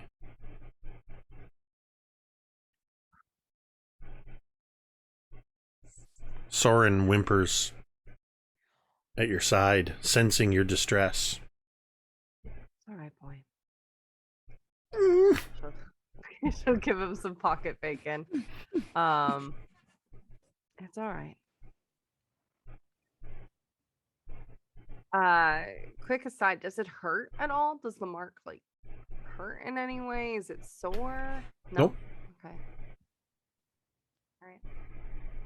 She'll kind of cover up, and then reach into the water basin and just splash water under her face. You see her hesitate as she's doing it, as like the image of the moon flashes in her mind again. All right. Well, boy, you ready to make some arrows? And she's gonna kind of pick through her pilfering of. She's always picking up wood and little bits around, so she's gonna start working on some more arrows for the next length of the journey. She doesn't like to buy stuff. For a moment, I thought you said, "Well, boy, are you ready to make some errors?" Yeah, That's what I thought. Like arrows. I mean, that's Arrows. That's what every woo girl says before a day of day drinking. Well, are you ready to make some errors? So she'll be kind of sitting in her room with all of her gear out and just crafting a bunch of and making a bunch of arrows, not errors, for the next step of her journey, because she is getting a little bit low on the arrows.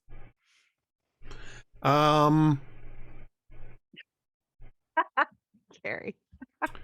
Am I wrong? I didn't think so. Do you have any special tool proficiencies? Not really. Make me a survival check. That is a 22. All right. You are able to make enough arrows to refill your quiver. Thank you. Yeah, she's a crafter, and then she'll pull aside, depending on how long that takes. And she's listening for downstairs, since she's a half elf. She's got very good hearing. For the rest of her group, she's gonna start kind of drafting animal figures for the rest of the group, which I will send you details later on, Jake. Okay.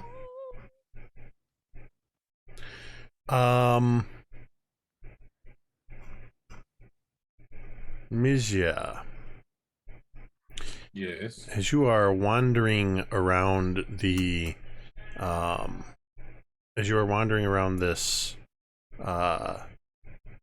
courtyard, just sort of feeling, that the warmth of the sun as it rises, pushing through a haze of clouds, it's with Tarsak coming to a close in just a couple days.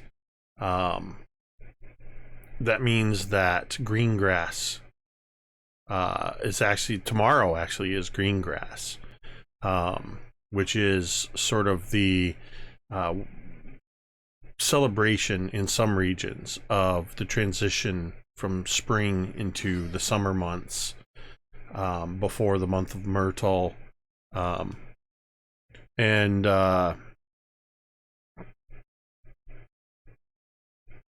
it is starting to feel warmer during the days. You feel the usual little bit of familiar, but nonetheless still there, the extra brightness of the sun and the effects that the sun brings upon you because of your heritage. That little bit of weakness. And then you hear a voice call out to you, and it takes you a moment, because I don't imagine you have heard Undercommon spoken in a very long time. But you hear, "Greetings. How are you this day?" I take a couple of steps before I realize what's happening, and then I kind of turn towards the voice and I look up. Do I see anything in the direction that it came from? As you look around, you just hear, "Over here." Sorry. Right. And you turn in that direction, and you see where there's, in the shadow of a building, you can see a figure. It's hard because of the way the sun affects you. It was difficult to notice them at first.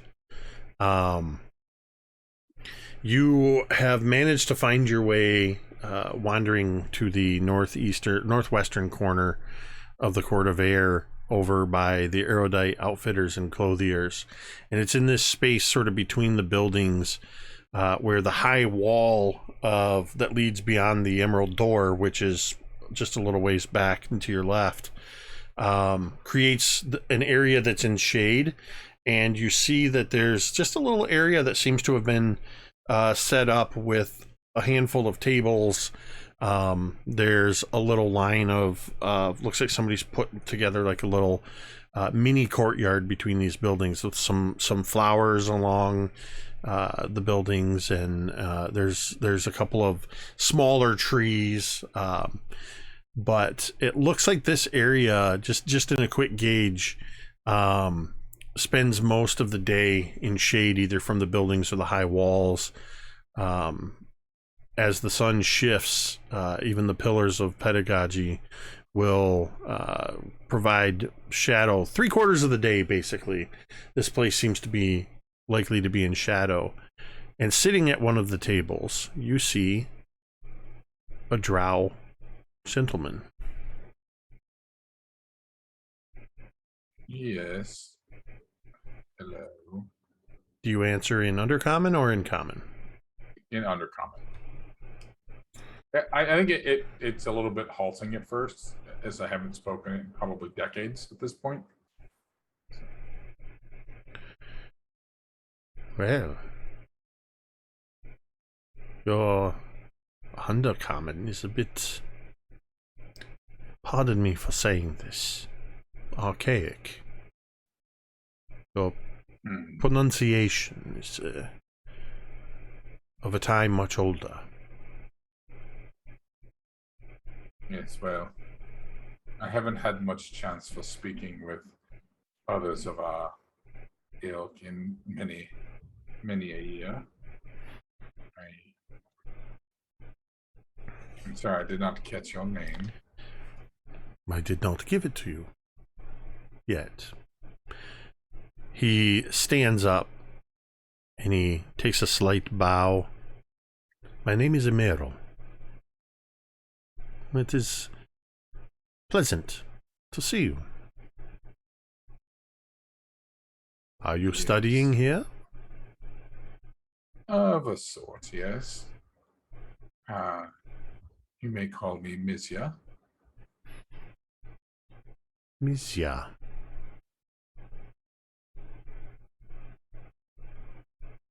I'm going to guess by the, well, informal and out of practice way in which you speak that you have not been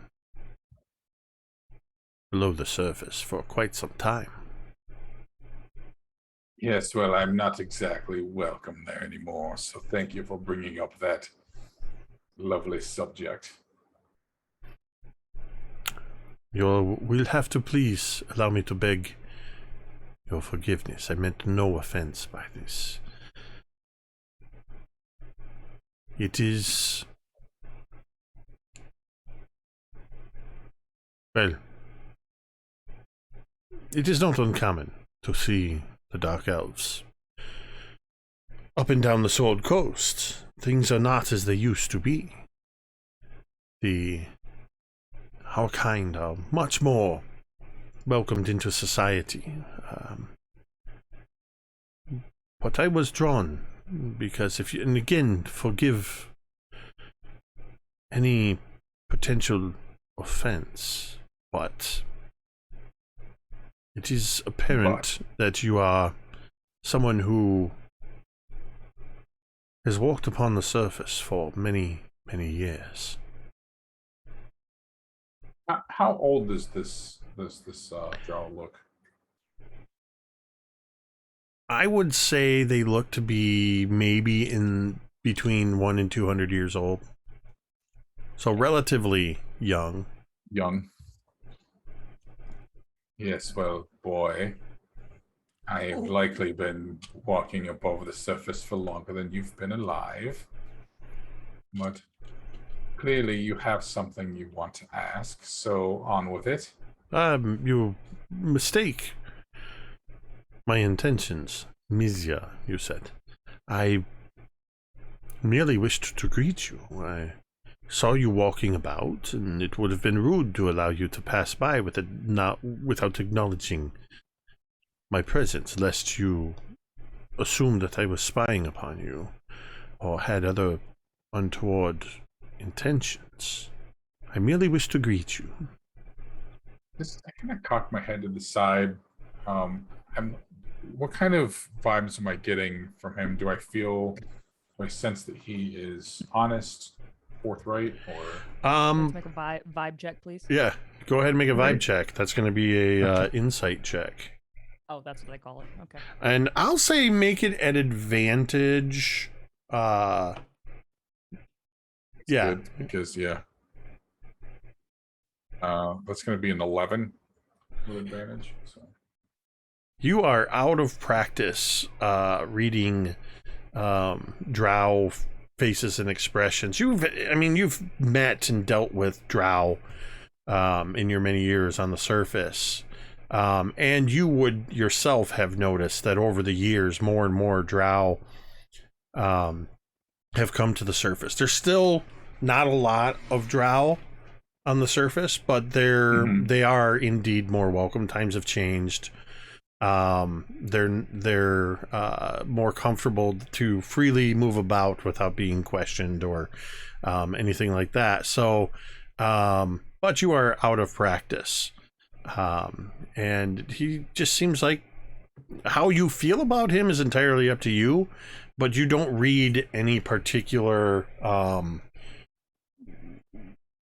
like ill intentions or ulterior motives from him. I'm still kind of looking him over kind of distrustfully. You'll have to excuse me. I'm sorry. What was your name again?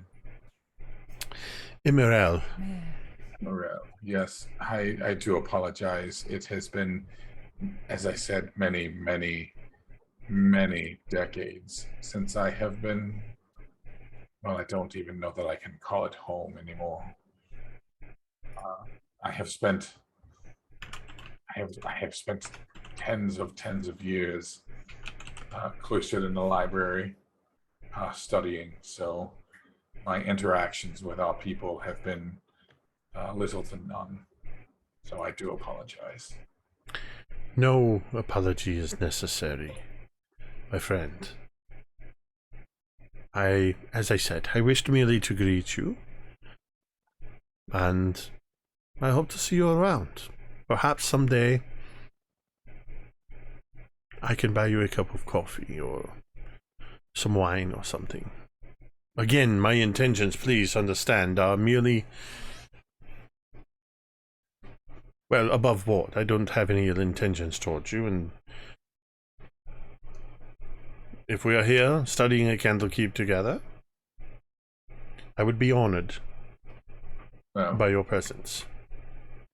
if you are a seeker of knowledge, you are someone that I can respect for that alone. I must say honestly, I give no advantage to those from the Underdark. I have nothing but bad memories of our home. So forgive me if I am somewhat distrustful up front. But should you wish to break bread or discuss books at some time, I suppose I could allow that.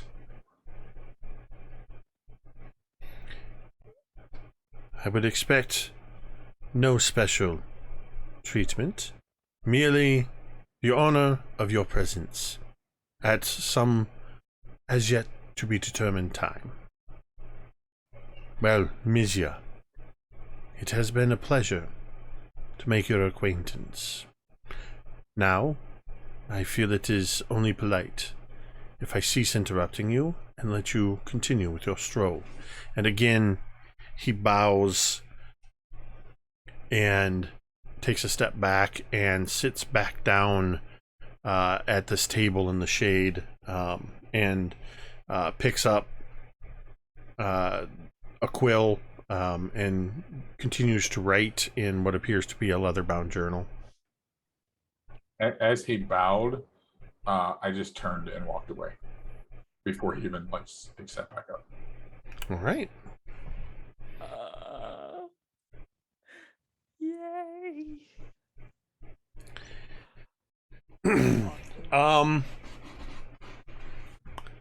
Teera, Yeah.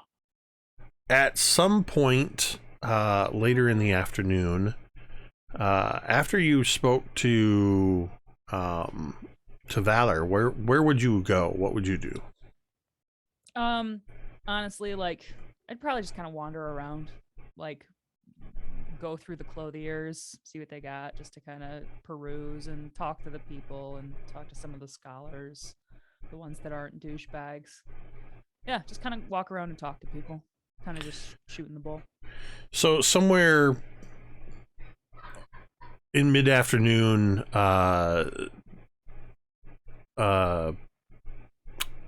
Irony, lost their name for a moment.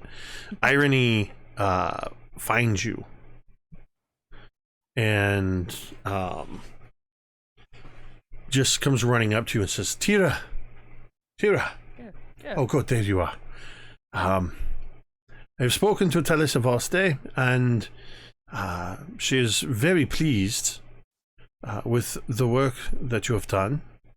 And first of all, I have had, well, the pleasure of letting Yularian High Scroll know that he is off the hook. He is the best company. I did speak to Valor. They seemed quite sure of what you told them, but wanted to confirm it. And I believe Valor has already packed up their belongings and is already out the gate. Talisa Voste, I spoke with her about the Book of the Raven that you found and about the map. Yeah. While Telis did not know of the origins of the map and its presence within the book, as I told you, it would be very difficult to pinpoint the how that map came to be in that book. Telis found it very curious that the book would, as she said, once again find its way outside the doors of this place. Outside the walls of Candlekeep. This is about the third or fourth time over the last couple hundred years it has wound up in somebody's hands.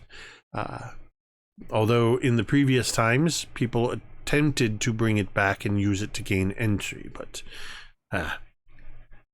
the sages will not allow a book that already belongs to them to be used to gain entry. But nonetheless, Talisa Voste found it to be curious enough that your investigation into this map and what might lie at the end of it is sanctioned. Mhm. You will be paid if you wish to follow this map, to follow the trail, as it were. Teera just kind of smiles and nods. And, Speaking, by the way, and they sort of reach into their shoulder bag and say, well, while it was agreed upon to pay you a monthly stipend of, I believe, 85 was the renegotiated rate.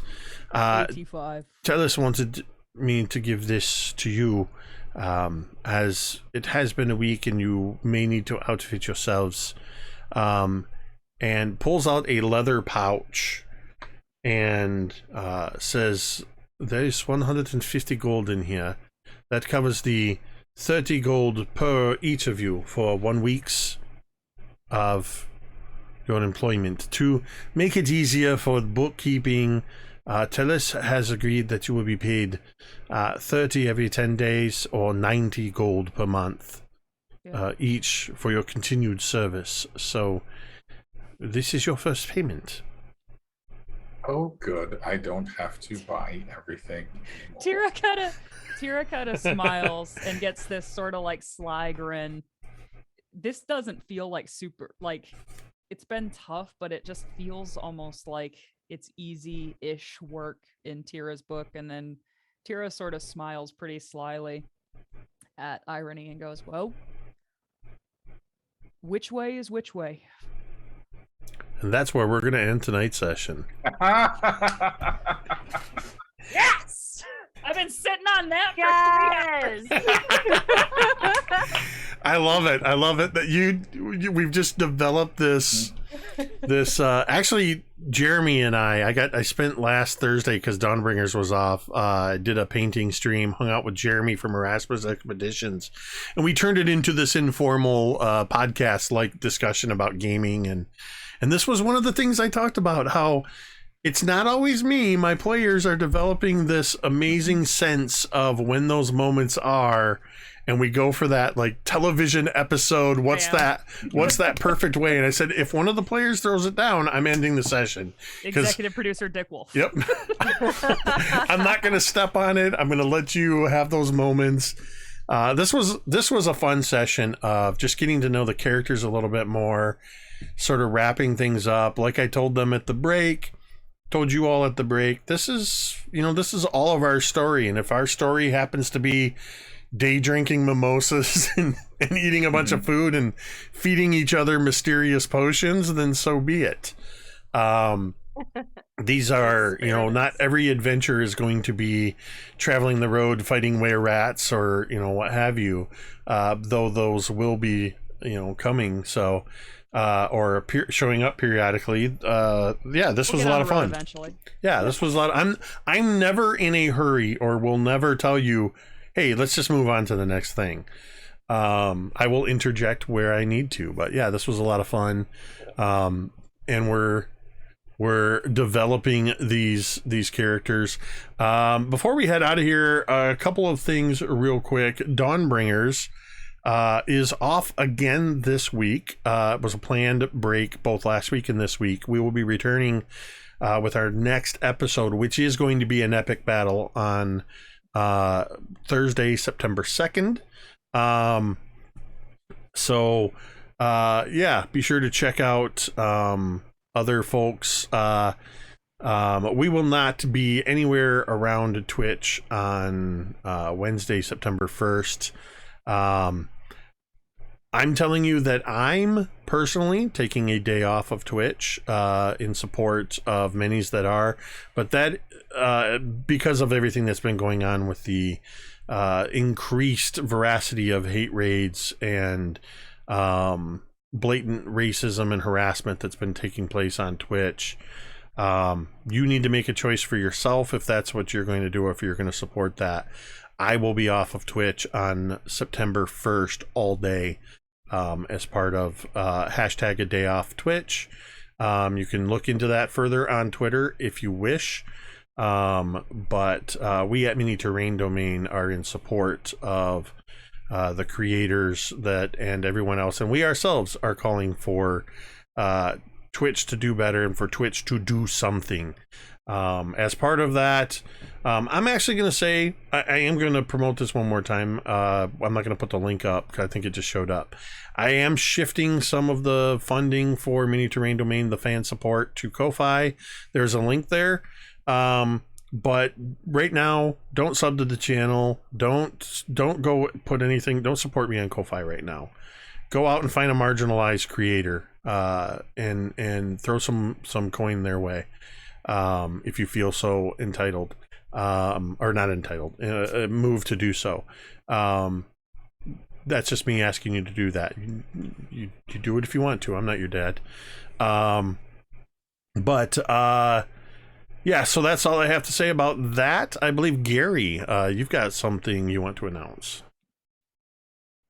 You're mounted. You're mounted. You're mounted. You're muted. Gary Mamanen. This Saturday night, we're running the penultimate episode of Quest for the Cure, raising money for Duchenne muscular dystrophy research. It's been an incredible ride with Ed Greenwood and all the amazing players that we've had. We're just under $25,000 raised since September of last year. So I hope we'll see you there. But for the first time, and we haven't actually put this out yet, we are doing 5 Quest for the Cure side quests in September, which are featuring guest DMs who are not me and incredible players.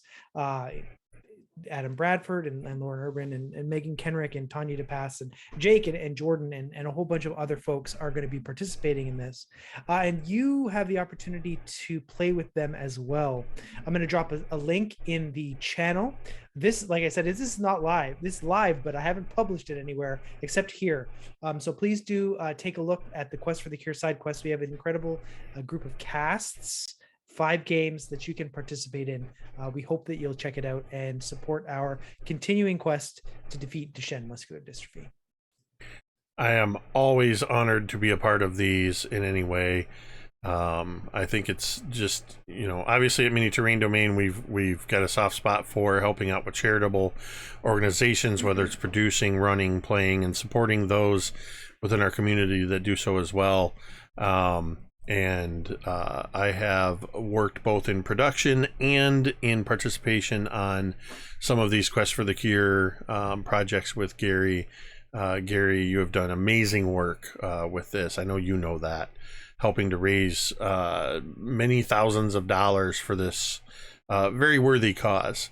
So please do take advantage of this this sneak peek at something that has not been released into the wild, because you have a chance to play with Jordan and I. I'll be running one of those side quests. So yeah, check that out. Anybody else have anything exciting coming up you want to announce? All right. Well, as I said, I won't be running Dawnbringers this Thursday. My wife and I are celebrating our 26th wedding anniversary on the 26th. But I believe still on the schedule for Thursday will be IHOM over at Big Bearded Nerd 21 on Twitch. So be sure to follow Dwight over there if you haven't already, and check out IHOM and that amazing crew as they hang out and create and paint minis and talk about cool stuff. 7. Thank you to everybody who tuned in tonight. Great chat tonight. Thank you, everybody hanging out in the chat. And of course, as always, if you are one of those lurkers that likes to just quietly listen and not participate, thank you. We appreciate you all the same as well. Thank you for the raids. I think we got a couple of raids in there, Buzz Lightyear and the Games Tavern. We appreciate those as well. And of course, as always, a huge thank you to this amazing group of players that we get to sit around every Monday. Hashtag Mondays are fun again.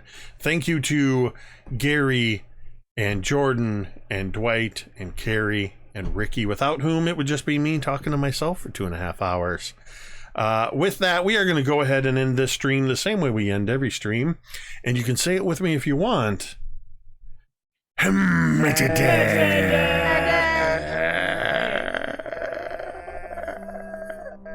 Are we raiding? Dang it.